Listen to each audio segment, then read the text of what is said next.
নমস্কার বন্ধুরা, আমি মধুমিতা। কেমন আছেন সবাই? আজ আমি আপনাদের সঙ্গে শেয়ার করব একদম নতুন একটি রেসিপি, সম্পূর্ণ নিরামিষ পটল পোস্ত রেসিপি। তো চলুন রেসিপিটি পুরো দেখার অনুরোধ রইল। যারা আমার চ্যানেলের নতুন ভিউয়ার্স তাদেরকে অনুরোধ, আমার চ্যানেলটিকে সাবস্ক্রাইব করবেন, লাইক শেয়ার এবং কমেন্ট করে আমার পাশে থাকবেন। এখানে আমি নিয়েছি একদম ফ্রেশ টাটকা পটলগুলো যেন একটু ফ্রেশ হয় সেদিকটা খেয়াল রাখতে হবে। তারপর এগুলো ছুরির সাহায্যে এইভাবে একটু ওপরে ছুলে নেব। তারপরে এইভাবে মাছ বরাবর একটা করে কেটে নেব যেন ভেতরে খুব ভালোভাবে মশলাটা ঢুকে যায়। এইভাবে আমি প্রত্যেকটা পটলকেই কিন্তু তৈরি করে নিয়েছি, মধ্যে একটা করে এইভাবে কেটে নিয়েছি, পরিষ্কার করে ধুয়ে নিয়েছি। এবার এগুলোকে একটু ম্যারিনেশন করব। দিয়ে দিয়েছি সামান্য পরিমাণে হলুদ গুঁড়ো এবং একটু নুন। ভালোভাবে মাখিয়ে এটাকে 5 থেকে 10 মিনিট মতো একটু রেখে দেবো।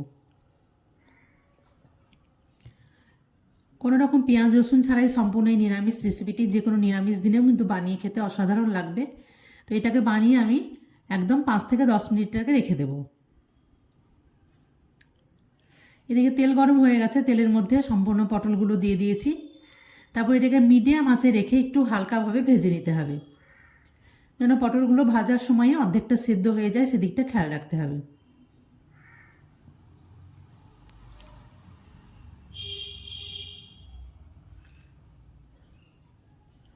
একদম মিডিয়াম আঁচে রেখে এটা ভেজে নেব। ভাজা হয়ে গেছে, এবার এগুলোকে তুলে নেব। একদম খুব লাল করে ভাজার দরকার নেই, তবে অল্প অর্ধেকটা ভাজা হয়ে গেলেই হয়ে যাবে। এবং ওই তেলের মধ্যে এবার কিন্তু গ্রেভিটা তৈরি করে নেব।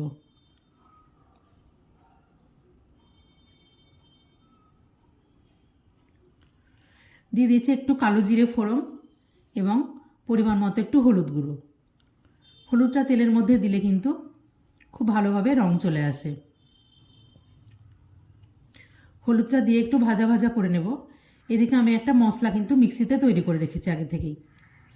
মশলার মধ্যে আমি নিয়েছি একটু সাদা সর্ষে, একটু কালো সর্ষে, সামান্য পরিমাণে অল্প পরিমাণে কালো সর্ষে, সাদা সর্ষের পরিমাণটা কিন্তু বেশি, 2 চামচ পরিমাণে সাদা সর্ষে লাগবে। কিছু আদা এবং কাঁচা লঙ্কা।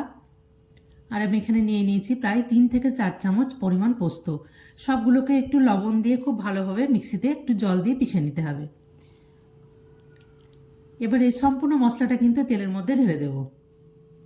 আঁচটা কিন্তু একদম লোতে রেখে মশলাটা একটু কষিয়ে নিতে হবে, যেন কোনো রকম পুড়ে না যায়। তাই আঁচটাকে একদমই বাড়ানো যাবে না, আঁচটাতে একদম লোতে রেখে মশলাটাকে একটু কষিয়ে নিতে হবে।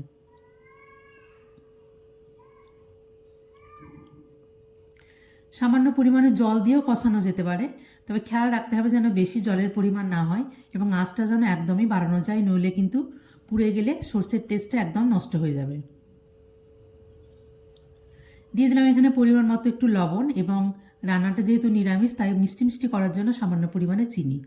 নুন এবং চিনিটা খুব ভালোভাবে মিশিয়ে দিয়েছি। এদিকে মশলাটাও কিন্তু আমার তেল ছেড়ে গেছে, ভালোভাবে ভাজা হয়ে গেছে। এবার আগে থেকে ভেজে রাখা পটলগুলো এর মধ্যে মিশিয়ে দেব।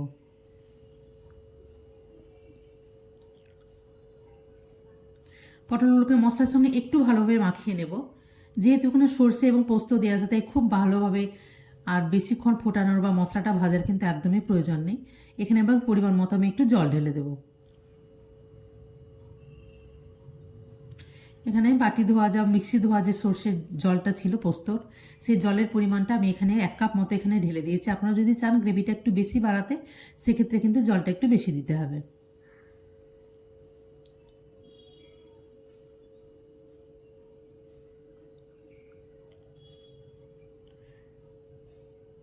এক থেকে 2 মিনিট পর কিন্তু এটা খুব ভালোভাবে ফুটে উঠেছে এবং তেলগুলো কিন্তু উপরে ভেসে উঠেছে। রেসিপিটি একদম রেডি হয়ে গেছে, রেডি টু সার্ভ। দেখিয়ে বুঝতে পারছেন ওপরে এটা তেল ভেসে গেছে এবং এটা একদম জমে গেছে। গরম গরম ভাতের সঙ্গে যে কোনো দিন পরিবেশন করুন এই নিরামিষ পটল পোস্ত বা সর্ষে পোস্ত।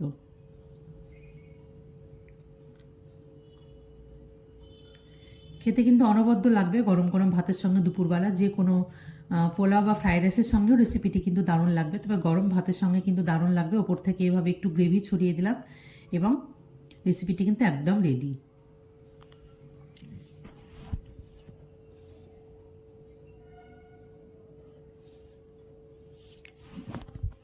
রেসিপিটি ভালো লাগলে চ্যানেলটিকে সাবস্ক্রাইব করবেন, লাইক শেয়ার এবং কমেন্ট করে আমার পাশে থাকবেন।